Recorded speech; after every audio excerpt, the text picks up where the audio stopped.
OBC महामेळावा हा भाजपा पुरस्कृत नसला तरी त्याला काही लोकांनी राजकीय रंग देण्याचा प्रयत्न केला, खासदार विशाल पाटील यांचा आरोप। ओबीसी महामेळावा हा भाजपा पुरस्कृत नसला तरी त्याला काही लोकांनी राजकीय रंग देण्याचा प्रयत्न केला, अशी टीका अपक्ष खासदार विशाल पाटील यांनी केली आहे।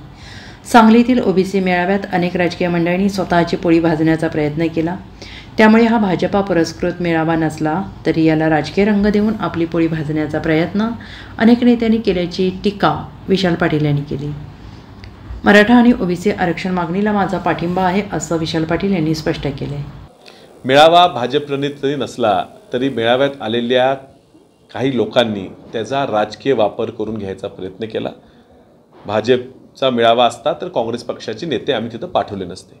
काँग्रेस पक्षाचे बरेच नेते सुद्धा त्या व्यासपीठावर आमची परवानगी घेऊनच गेले होते। त्या मेळाव्याच्या इतर गोष्टीत मदतही काँग्रेस पक्षाच्या माध्यमातून केली गेली होती। आमचा विरोध असता तर तसं झालं नसतं, आमची लोक आली नसती। त्या मेळाव्यात मी संसदेत असल्यामुळे मी उपस्थित राहू शकलो नाही, मात्र बोलवलं असतं आणि मी इथं असतो तर निश्चित मीही गेलो असतो, कारण लोकांच्या मागण्या काय आहेत हे समजणं महत्त्वाचं होतं। मात्र काही लोकांनी लोकांच्या मागण्या ही अराजकीय कार्यक्रमच्या ऐवजी हा त्यांनी स्वतःचा राजकीय कार्यक्रम करून घेतला। जरांगे पाटलांनी सुद्धा ह्या ठिकाणी सांगलीत सभा घेतली, त्यामुळे त्यांना सांगलीत सभा घेणं गरजेचं वाटलं असेल, त्यांनी घेतली असेल।